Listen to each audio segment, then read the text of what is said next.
베드로전서 2장 1절로 5절 본문 말씀, 그리고 설교 제목은 흩어진 믿음의 나그네들에게 주시는 말씀 두 번째, 사랑과 거룩에 순종하는 삶을 살라입니다. 표준 세 번역 봉독합니다. 그러므로 여러분은 모든 악의와 모든 기만과 위선과 시기와 모든 비방하는 말을 버리십시오. 갓난 아기와 같이 순수하고 신령한 젖을 그리워하십시오. 여러분이 그것을 먹고 자라서 구원에 이르게 하려는 것입니다. 여러분은 주님의 인자하심을 맛보았습니다. 주님께 나오십시오. 그는 사람에게는 버림을 받으셨으나 하나님께는 택하심을 받은 살아있는 귀한 돌입니다. 여러분도 살아있는 돌과 같이 되었으니 신령한 집을 짓는 데 쓰이도록 하십시오. 그래서 예수 그리스도로 말미암아 하나님께서 기쁘게 받으실 신령한 제사를 드리는 거룩한 제사장이 되십시오. 아멘. 아멘. 봉독한 이 말씀은 오늘 설교를 통해서 여러분과 제가 더 깊이 있게 배우고 싶은 말씀입니다. 그런데 이제 이 말씀을 큰 틀 안에서 맥락적으로 이해할 수 있도록 본문이 포함된 하나의 큰 단원으로 구분이 될 수 있는 1장 3절로 2장 10절의 말씀을 개략적으로 훑어보겠습니다. 그리고 이 부분을 좀 집중적으로 살펴보기 원합니다. 먼저 우리가 지난번 시간에도 베드로전서의 1장 1절 2절을 다루었는데, 이제 사도 베드로가 이 베드로 전후서를 보낸 목적은 여러 교회의 회중들에게 보낸 것이고요.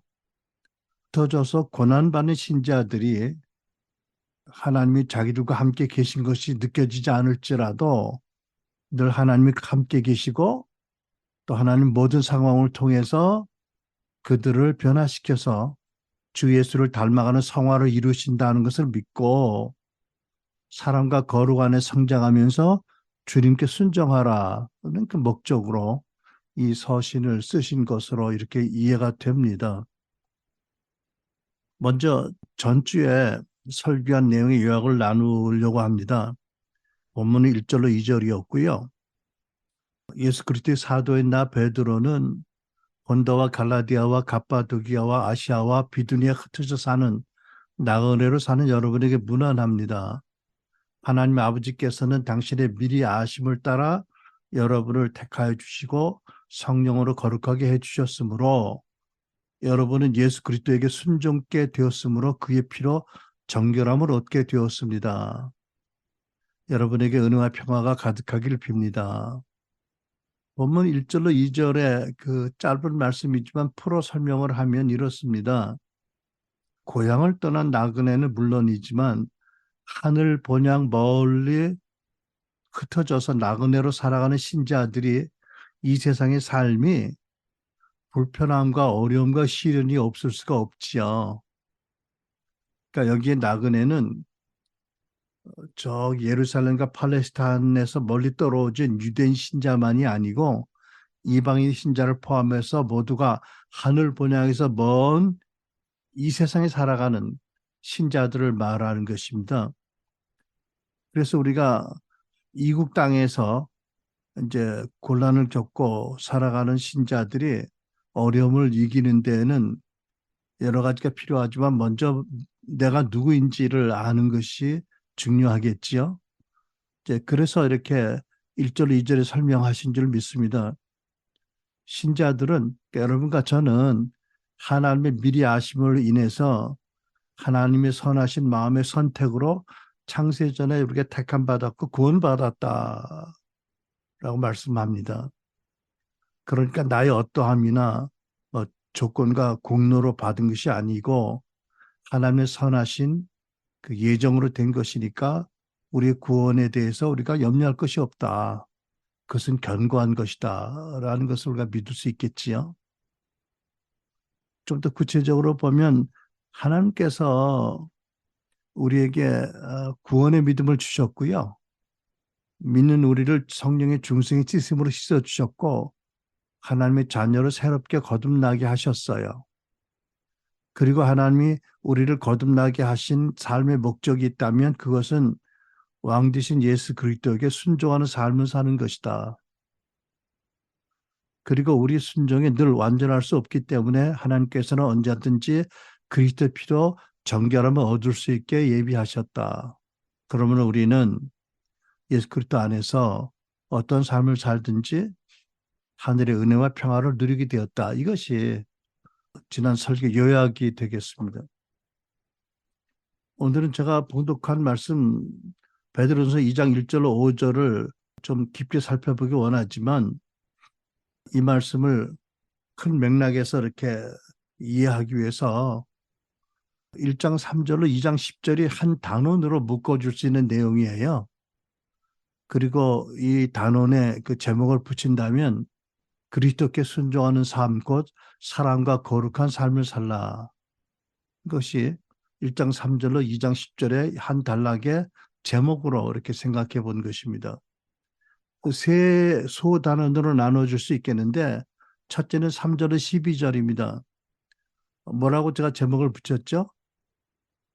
구원의 결국을 소망하며 기뻐하면서 순종하는 삶을 살라. 두 번째, 13절로 25절입니다. 어떻게? 마음을 굳게 먹고 정신을 차려서 순종하는 삶을 살라. 세 번째, 2장 1절로 10절입니다. 조금 길게 제목이 만들어졌죠? 마음의 악을 회개하고 말씀을 사모하고 공동체의 삶을 살면서 주님을 바라봄으로 성화를 이루어서 사랑과 거룩으로 순종하는 삶을 살라. 세 번째 소단원이 이 큰 단원의 결론이죠. 자, 그러면 우리가 소단원 첫 번째 3절로 12절을 살펴볼 텐데 요약된 내용이 뭐냐면 구원의 결국을 소망하면서 기뻐하며 순종하는 삶을 살라는 것입니다. 3절에 이렇게 기록되어 있습니다. 우리 주 예수 그리스도의 아버지 하나님께 찬양을 드립시다. 하나님께서는 그 크신 자비로 우리를 거듭나게 하시고 예수 그리스도를 죽은 사람 가운데서 다시 살리심으로써 우리에게 산 소망을 안겨주셨습니다. 그러니까 이런 뜻이지요. 모든 것이 하나님의 크신 자비로 시작되었고 진행이 되고 맞춰질 것입니다. 하나님께서는 당신의 아들을 죄인이 우리 대신에 십자가에서 죽게 하셨고 살려주셨고 또 우리에게 그를 믿는 구원의 믿음을 주셔서 우리를 구원하셨고 구원받은 거듭난 우리에게 산 소망, 영원한 소망을 주셨습니다. 그렇죠? 그러니까 여러분 우리가 살다 보면 우리 눈에는 이 세상밖에 안 들어오는 것 같지만 사실 우리에게는 이생과 내세의 삶이 있잖아, 그죠? 그리고 내세의 삶은 이 세상과 비교할 수 없는 영광스럽고 완전한 삶이다. 그것이 예비돼 있다. 그러니까 그것이 구원의 결국이고 내세의 영원한 삶을 사는 삶을 소망하면서 그래서 기뻐하면서 어려워도 순종하는 삶을 살라 이렇게 말씀을 해보는 거지요. 4절에는 심지어 하나님께서는 우리에게 서프라이즈, 생일 파티 할 때 서프라이즈 하잖아요. 그죠? 서프라이즈 선물을, 유산을 하늘에 간직해 두셨다. 그것을 우리가 우리 몫으로 간직해 두셨기 때문에 우리가 한국 하늘에 가면 그때 서프라이즈 그 선물이 주어진다는 거죠. 4절, 그리고 여러분을 위하여 썩지 않고 더러워지지 않고 낡아 없어지지 않은 유산을 받게 하셨습니다. 이 유산은 여러분의 몫으로 하늘에 간직되어 있습니다. 우리의 유산을 누가 뺏어가지 못합니다. 우리의 몫으로 간직되어 있어요. 여러분은 어떤 서프라이즈를 원하세요? 뭐가 기다릴 것 같아? 상상 안 되는 서프라이즈 선물이 있다고 말씀하세요. 그죠? 너 좀 수고했다. 열악한 환경 가운데서 참 수고했구나. 믿음으로 나께 순종했구나 하고 엄청난 상을 주신다는 말씀이죠.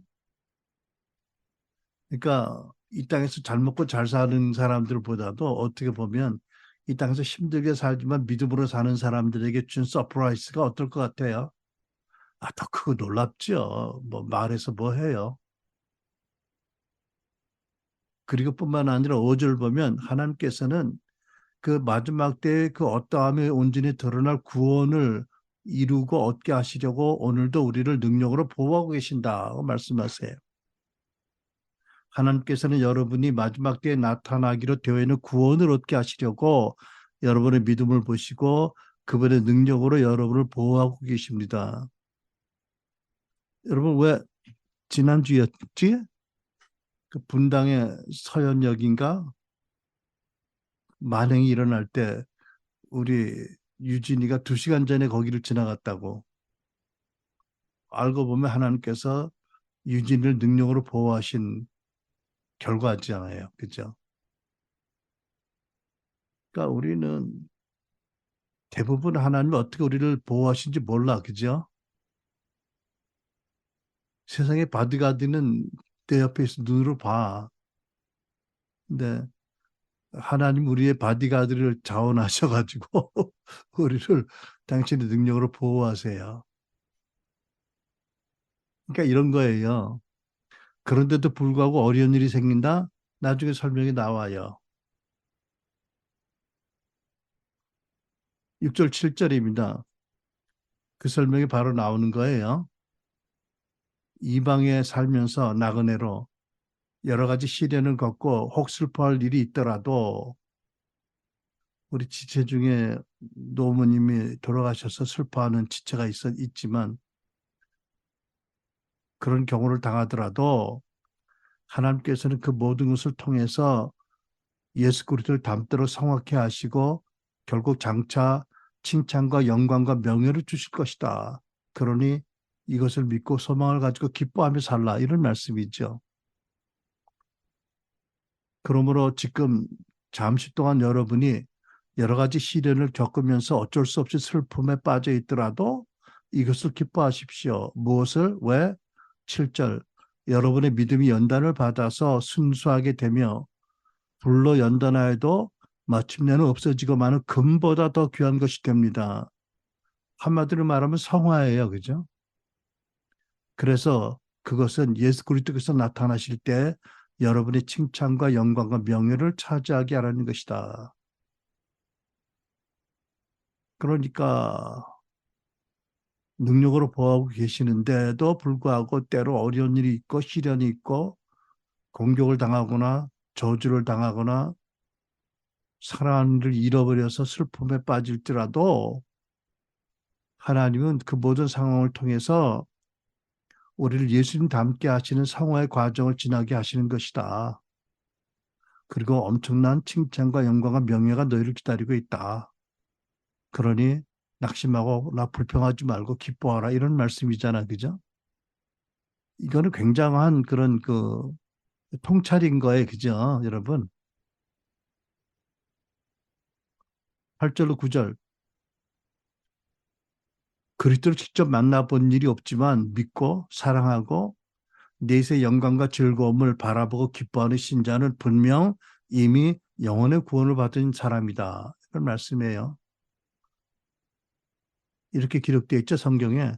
여러분은 그리스도를 본 일이 없으면서도 사랑하며 지금 그를 볼 수 없으면서도 믿으며 말로 다 표현할 수 없는 영광과 즐거움을 바라보면서 기뻐하고 있습니다. 9절 이것은 여러분이 믿음의 결과인 영혼의 구원을 받았기 때문입니다. 오늘 설교는 좀 스타일이 달라졌지요. 결국은 여러분 이 베드로전서 1장 1절로 2장 10절까지를 읽는 거예요. 근데 거기에 제가 설명을 조금씩 이렇게 잘 이해가 되도록 뭐를 뿌리지? 조미료. 조미료. 예. 그 말씀이 여러분 말씀이 너무 생생하니까 어? 찐 말씀이니까 조미료를 좀 섞어서 제가 맛있게 하느라고 한 건데 이렇게 잘하는 건지 못하는지 모르지만 아무튼 나도요 이 본문을 쭉 읽다 보면 여러 번 읽어도 너무 압축된 그 진리가 깊어서 좀 헤매는 경우가 있어 그죠? 그러니까 약간 그 영의 조미료가 필요하다고 생각을 해서 해봅니다. 자, 그래서 여러분 우리가 이제 3절로 우리가 9절 말씀을 이렇게 한 단락으로 보았는데, 그러니까 우리가 한번 다시 질문하면서 새길 내용이 뭐냐면, 여러분, 하나님은 우리와 함께 계시는 것을 믿을 수 없을 때에도 함께 계세요. 그죠? 그리고 능력으로 보호하시는데, 그럼에도 불구하고 우리가 감당하지 못할 시험은 당하지 못하게 하시지만, 감당할 만한 시험을 당하게 하시잖아? 그런데 그게 불평할 게 아니라는 거예요. 그것은 우리로 하여금 그 일을 통해서 예수님을 더 닮아가고 결국은 놀라운 칭찬과 영광과 명예를 얻게 하기 위해서 주신 것이다. 이런 관점으로 보고 살아라 이런 말씀이죠. 기뻐하고 살아라. 불평하지 말고. 그죠? 그러니까 어떻게 보면 살면서 믿는 신자가 당면하는 어려움이 시련이 크면 클수록 예수를 더 많이 닮게 되는 기회를 받게 된다. 이렇게도 생각할 수 있지 않을까요, 여러분? 그렇다면 여러분, 우리가 삶이 안정되고 부족이 없고 편리하고 소위 세상에 추구하는 이런 삶만 추구하고 부러워할 것인가? 뭐 하나님이 그런 삶을 주셨다면 할렐루야로 받지만 안 주셔도 우리는 예수를 닮아가는 과정을 겪고 있으면서 얼마나 큰 은혜를 받는지 기뻐할 수 있다. 그죠?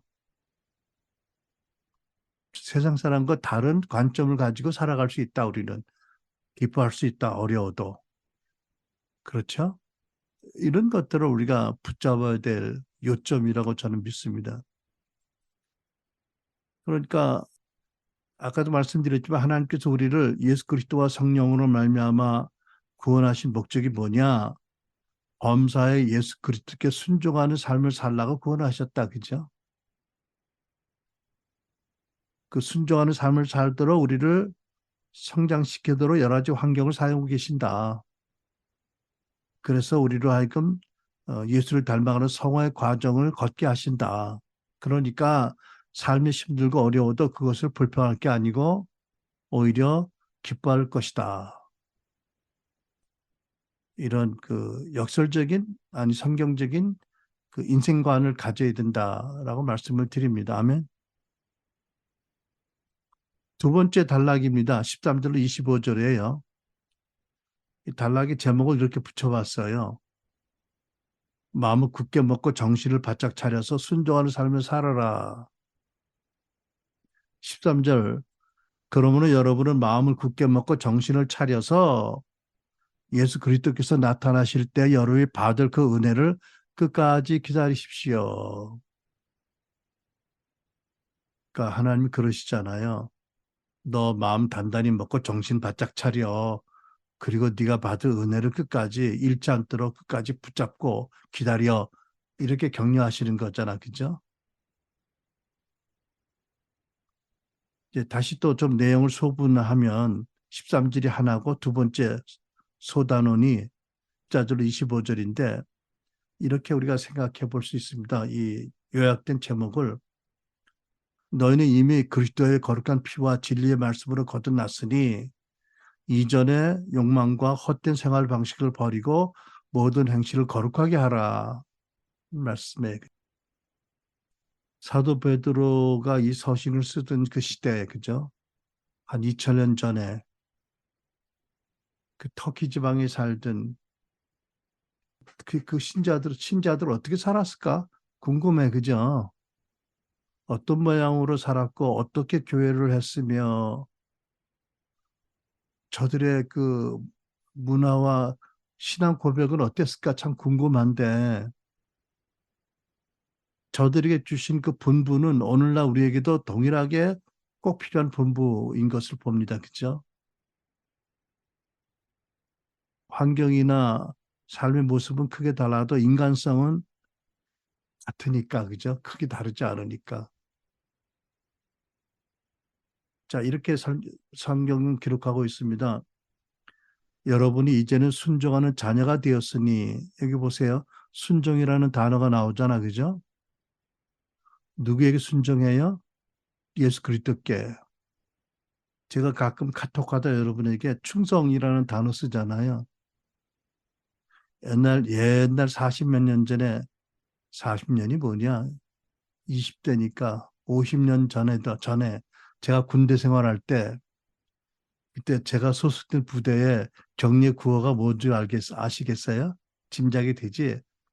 충성이에요, 충성.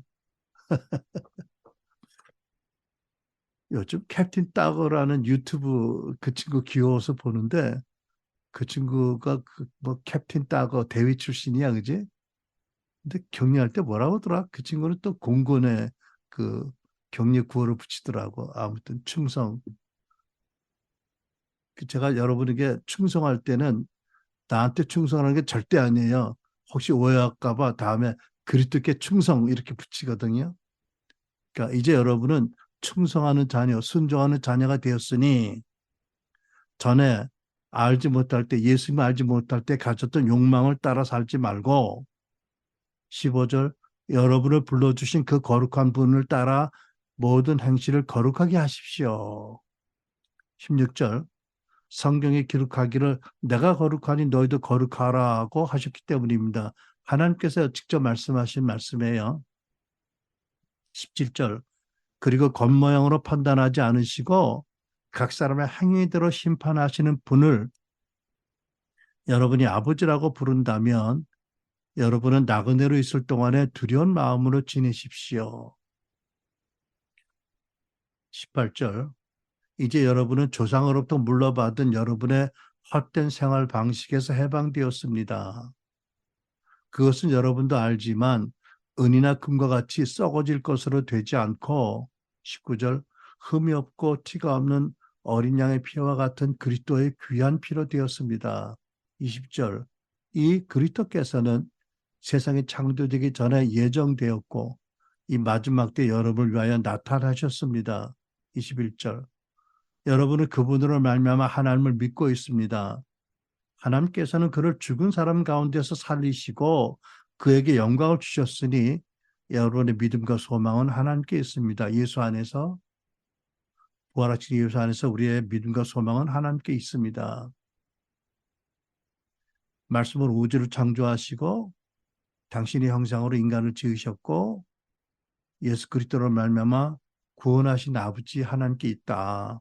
22절 여러분은 진리에 복종함으로써 복음 진리에 복종함으로써 영혼을 정결하게 해서 꾸밈 없이 서로 사랑하기에 이르렀으니 순결한 깨끗한 마음으로 서로 뜨겁게 사랑하십시오.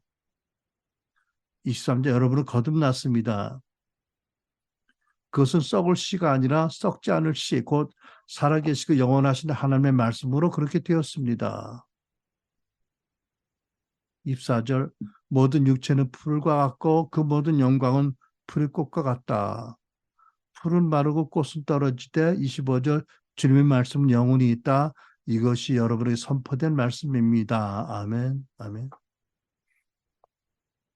얼마 전에 어떤 분이 인생을 100살로 한정하고 일단 이제까지 살아야 했던 연수를 뺀 나머지 연수를 책상 앞에 크게 써놓으래. 몇 년 남았는지. 여러분들은 한 50 몇 년 남았지요? 대개 60년? 70년 남았나? 나는 24년 남았더라고 그러고 보니까. 그래서 여러분 들으면 축제기라고 할지 모르는데 가끔 내가 죽어서 관에 들어가고 화장되어져서 뿌려지는 생각을 해. 철이 드는 건지 주책인지 모르겠는데 여러분 어떻게 생각해? 그러면서 남은 세월을 정말 온전히 하나님께 드려야 되겠다라는 마음을 거듭거듭 갖습니다. 마음은 원입니다. 그죠? 어쨌든 여러분 보세요. 어, 이미 그리스도의 피와 진리의 말씀으로 거듭났으니 이제는 욕망과 헛된 생활 방식을 버리고 모든 행실을 거룩하게 하라고 말씀하세요. 근데 22절에 보면 그 순결한 마음이라고 써 있죠. 거룩한 마음, 정결한 마음, 순결한 마음 같은 것이에요. 그죠? 그러니까 거룩은 행위가 아니라 마음에 있다는 것을 얘기하고 있어요. 그죠? 바리새인들은 행위에 초점을 맞췄지만 하나님께서는 우리 마음의 거룩한 변화, 치유 변화 상화에 맞춰져 있고 그럴 때 거룩한 삶을 살 수가 있다고 말씀을 하고 계시는 거지요. 자, 이제 세 번째 단원을 봅니다. 2장에 넘어가서 1절에 10절입니다. 다시 한번 이 단원에 제목을 붙인다면 마음의 악을 회개하고 말씀을 사모하며 공동체의 삶을 살면서 주님을 바라봄으로 성화를 이루어 사랑과 거룩으로 순종하는 삶을 살라는 것입니다. 근데 당장 여러분 마음에 좀 걸리는 게 없나요? 눈에? 왜냐하면 아까 좀 전에 읽은 말씀으로 보면 여러분은 진리에 복종함으로써 영혼을 정결하게 해서 꾸밈없이 서로 사랑하기 이르렀으니 순결한 마음으로 정결한 마음으로 뜨겁게 서로 사랑하십시오라고 돼 있잖아요. 그죠? 그러는데 또 웬 말씀이야 이게? 마음에 악이 있다니. 앞뒤가 안 맞는 것 같아. 그죠? 저는 이렇게 봅니다. 진리에 복종함으로써 영혼을 정결하게 해서라는 영혼을 우리 영이라고 생각을 합니다. 그리고 마음, 혼은 순결한 마음을 가져서 뜨겁게 서로 사랑하라. 준비가 다 됐다. 그렇지만 이 장에 넘어보면 마음 안에는 안 믿는 마음도 있고 그 안에 악이 많이 숨어 있다. 이렇게 말씀하는 거예요. 그죠? 그러니까 여러분 이게 참 어떤 분들에게는 크리스찬들에게는 생경하고 놀라운 말씀일 수 있어요. 그죠? 아니 영혼이 정결하게 됐다며 시슴을 받았다며 새로운 존재잖아. 진리와 그때 피로. 근데 뭐가 남았다는 거야? 마음 안에? 라고 할 수 있는데 아무튼 하나님께서는 사도 베드로를 통해서 분명히 이렇게 말씀하고 계시고 또 더 분명한 우리 마음이잖아. 날마다 경험하는. 어때 여러분? 여러분은 뜨겁게 서로 사랑하는 능력이 있어요? 여러분이 마음이 거룩해요? 여러분은 예수님께 순종하고 충성하기 원하는데 잘 돼요? 마음이 거룩해야 잘 되고 사랑을 할 수 있는 능력이 있어야 되는 거잖아. 그러니까 우리가 거듭날 때 하나님께서 그리스도 안에서 우리를 의롭다, 거룩하다고 선언해 주셨어. 그건 우리의 그 존재의 변화에 그죠? 관계 안에서 신분의 변화예요. 그리고 이제 우리 안에 마음의 변화는 그또 시작이 되는 거잖아. 그러니까 아직도 영은 깨끗하게 되었고 뜨겁게 서로 살아갈 수 있는 마음의 준비가 하나님 다 해놨는데 그 하나님 준비한 것을 가지고 우리가 회개하고 치유받고 변화가 되어야 실제로 사랑할 수 있게 되고 마음이 실제로 정결하게 되고 성화되어서 순종하고 충성할 수 있다. 이런 말씀이 있잖아. 그죠? 여러분 우리 교우 여러분들이 이것이 구조적으로 충돌된다고 보지는 않으시지요? 근데 아마 제가 보기에는 한국 교회의 한 절반 이상은 이렇게 말씀드리면 뭔 소리야? 라고 할 사람들이 많을 것 같아요. 새 피조물인데 우리 거룩하다고 하셨는데 뭐 이렇게 그죠? 1절 3절 보면 이미 진리 말씀과 보혈로 거듭나 새 피조물 되고 하나님의 아들 딸 되었지만 마음 안에 여전히 있는 죄악을 인지하고 회개하고 계속 하나님의 말씀을 사모함으로 이미 받은 구원에서 더 성장하라. 변화되어라, 성화되라 이런 말씀이에요. 그죠? 성경에 기록된 대로 말씀을 읽으면 이렇습니다. 그러므로 여러분은 모든 악의와 모든 기만과 위선과 시기와 온갖 비방하는 말을 버리십시오. 2절 가난의 악의와 같이 순수하고 신령한 젖을 그리워하십시오. 여러분이 그것을 먹고 자라서 구원에 이르게 하려는 것입니다. 여러분은 주님의 인자하심을 맛보았습니다. 갑자기 태아가 생각이 나요. 아기가 엄마 뱃속에 있을 때 엄마의 인자하심을 맛보잖아. 그래서 아기가 출산하자마자 엄마의 젖을 사모하잖아. 열정적으로 살겠다고. 그죠? 마찬가지 그런 그림인 것 같아. 그죠? 이미 우리는 거듭남으로 하나님 누군지를 알게 되고 하나님의 그 크신 자비를 경험했어요. 그죠?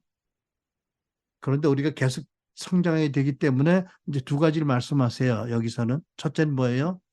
부정적인 교훈이에요. 너의 마음에 모든 악의와 모든 기만과 위선과 시기와 온갖 비방한 말이 있을 거다. 그걸 버려라. 그죠? 부정적으로.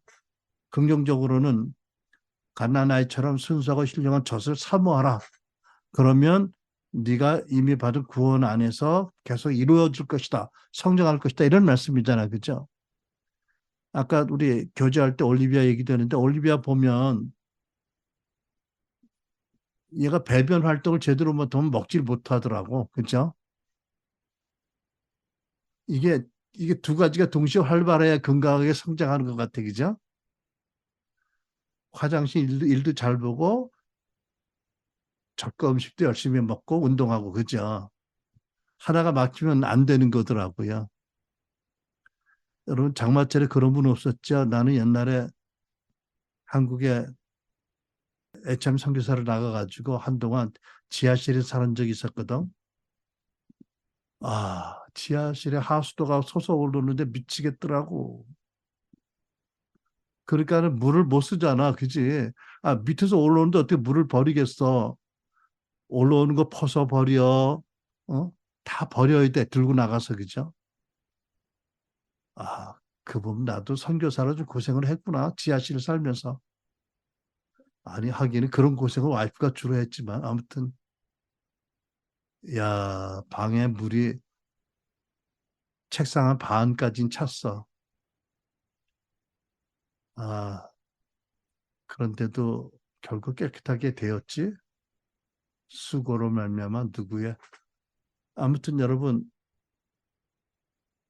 조금 이따 이 부분을 다시 볼 겁니다. 그리고 4절로 6절, 9절로 10절을 보면 이런 말씀이에요. 하나님의 새 성전을 이룬 성도들과 함께 거하며 이거 교회예요. 그죠? 옛날 그 지역에는 돌집이 없었을 텐데 어떻게 돌집 교회 같은 그런 표현을 하세요. 산돌이다.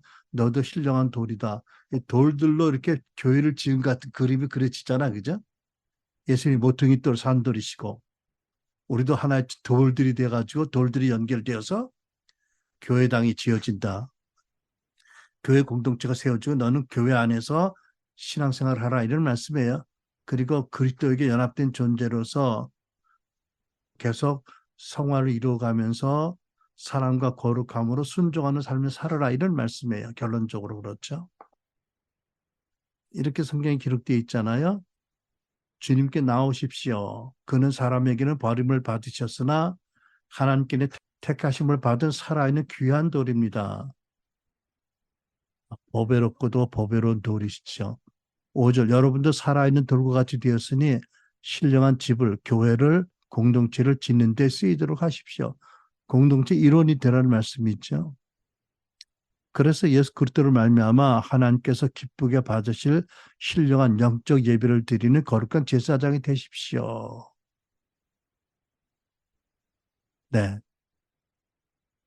이렇게 기록하고 있습니다. 그러니까 여기 보면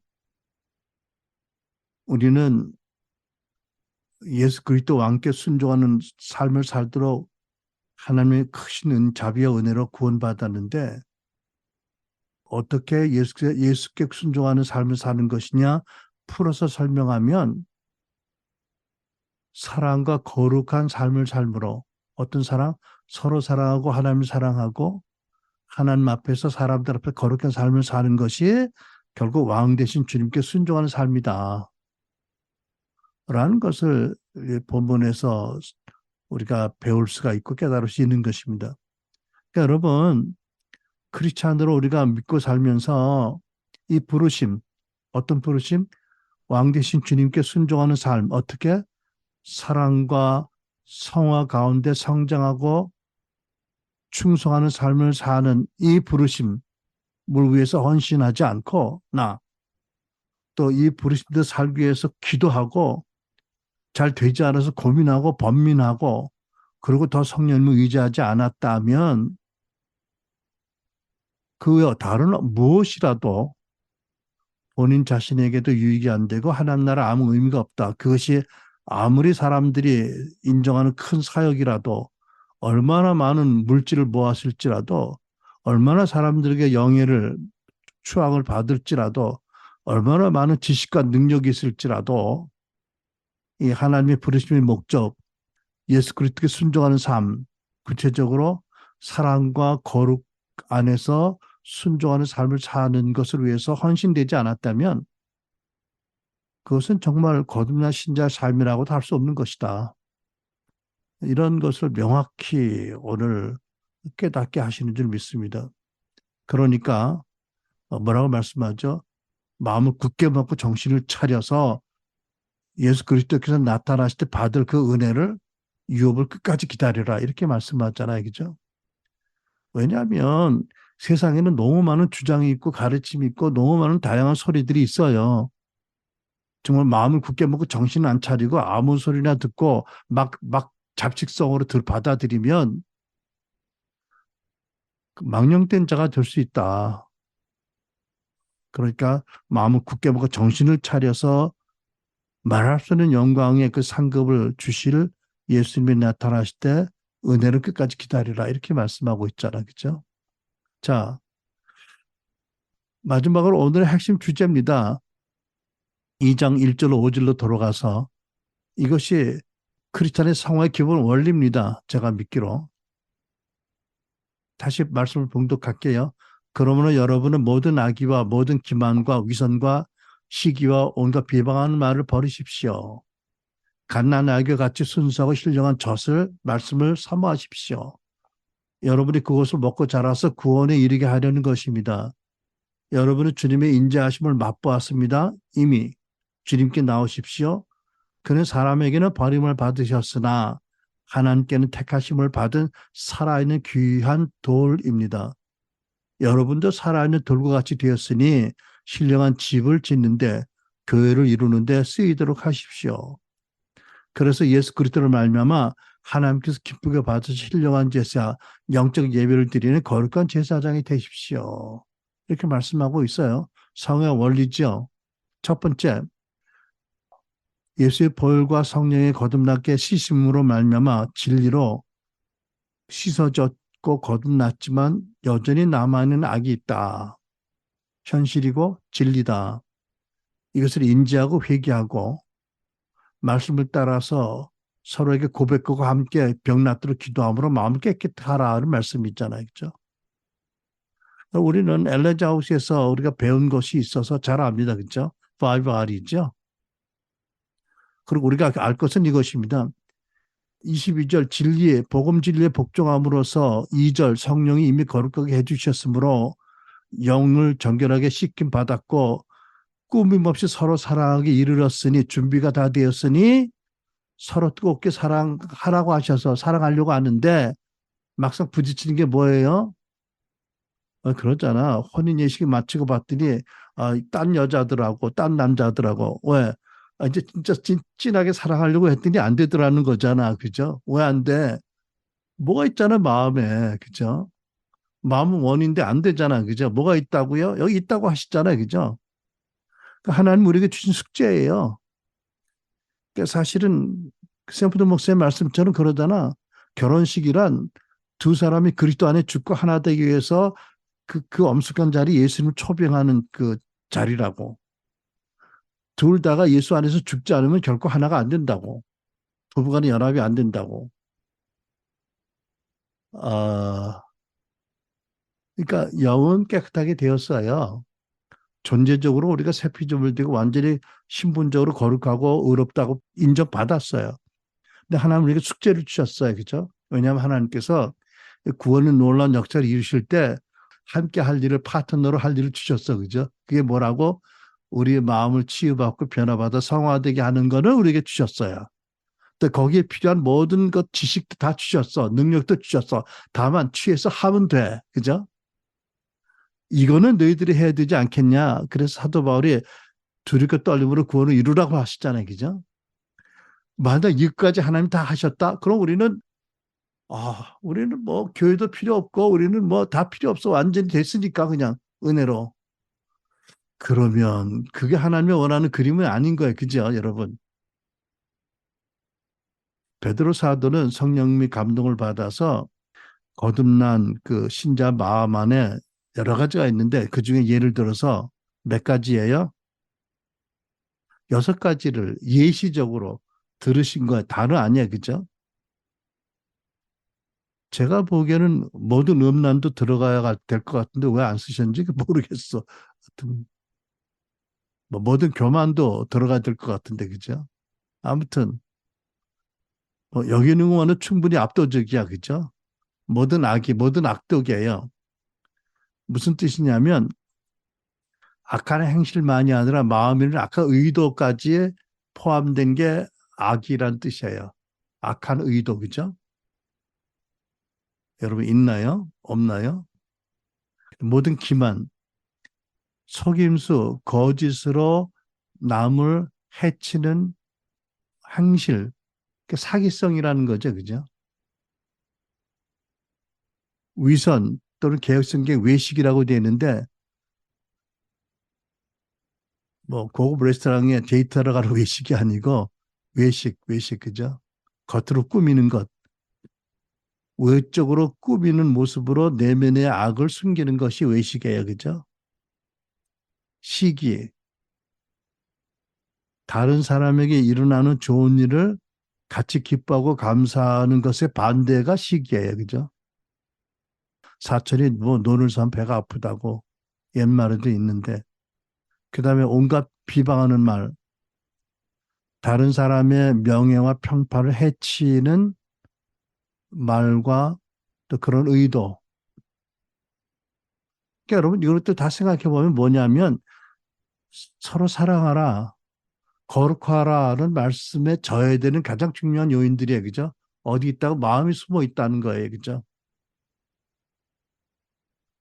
근데 이게 언제 이것을 지적하시냐면 우리가 이미 하나님의 인자하심을 맛본 다음에 지적을 하세요. 하나님 전략적이셔요. 웬만큼 은혜 받기 전에 이것을 얘기하면 다 도망갈까 봐 그러셨을까?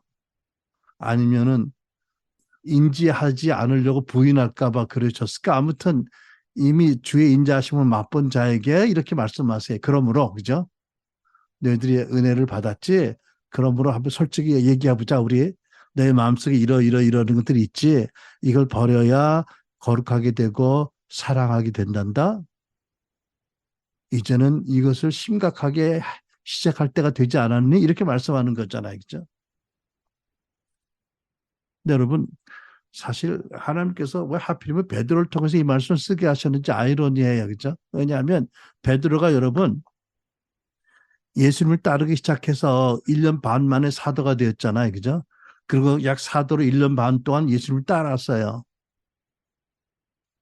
근데 예수님을 따르다 믿음으로 구원받고 또 그러다가 얼마 후에 사도까지 되었는데도 베드로뿐만 아니라 얼마나 사도들 간에 서로 다퉈요. 시기하고. 왜?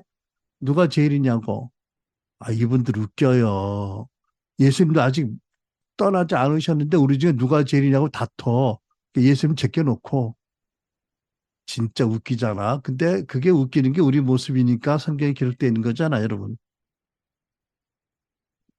그리고 예수님 잡혀가셨을 때 예수님 그렇게 폭력을 정죄하셨는데도 혈기를 못 참고 칼을 휘둘러 사람을 다치게 했잖아, 그죠?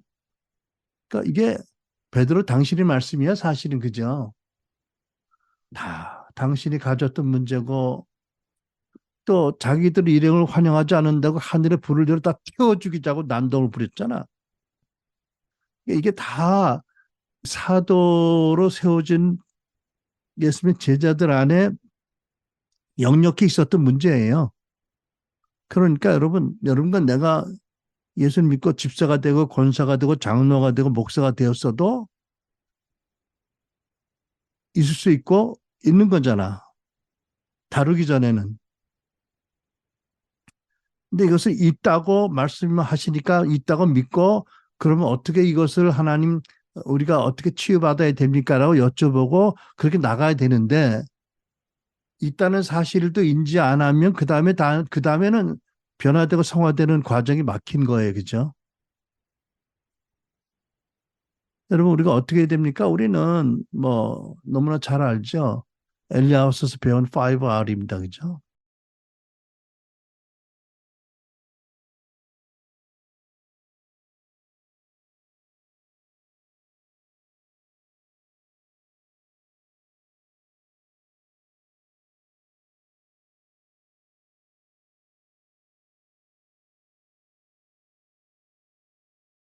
자, 그러니까 이제 먼저 우리 안에 있는 아직도 나만의 불신앙과 또 악을 인지하고 5R을 따라서 회개할 뿐 아니라 그것을 제하라.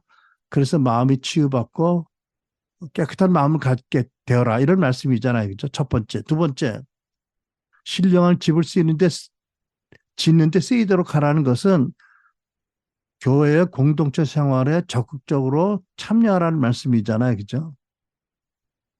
이게 사랑과 거룩함 가운데 성장하기 위한 굉장히 이상적인 환경이 교회라는 거예요. 그죠? 왜냐하면 교회는 별의별 돌들이 많잖아. 뾰족한 돌도 있고, 뭐, 심지어는 상처받은 돌도 있고, 깨진 돌도 있고, 그렇죠. 이런 돌들이 모여서 신령한 집을 지어지게 되려면 불편한 일이 생기잖아. 그죠?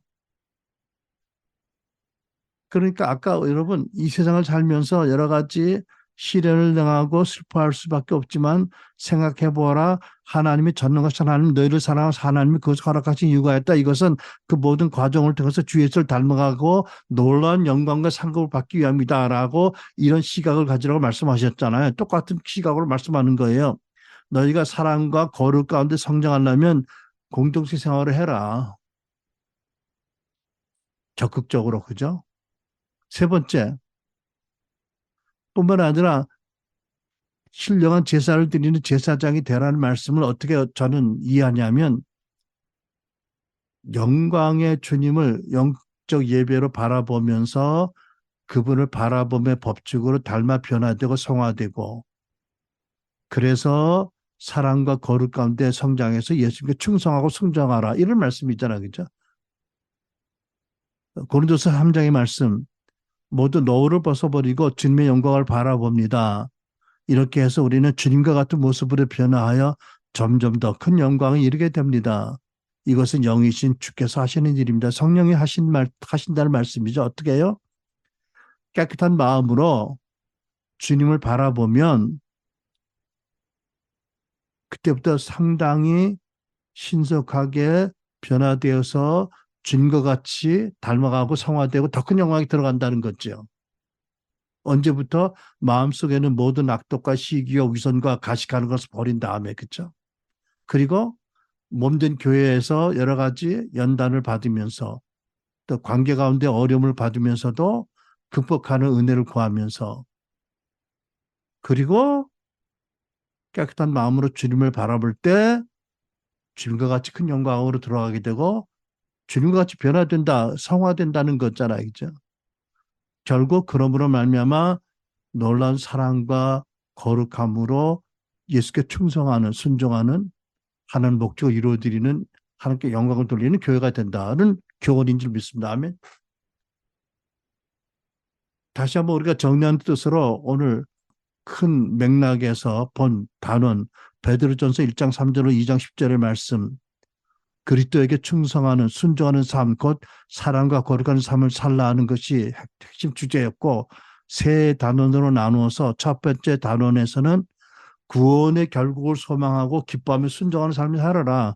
두 번째는 마음을 굳게 먹고 정신을 차려서 순종하는 삶을 살아라. 세 번째는 마음의 숨은 악을 회개하고 말씀을 사모하고 공동체의 삶을 살면서 주를 바라보며 주를 닮아 성화를 이루며 사랑과 거룩으로 주께 충성하는 삶을 살아라. 아멘.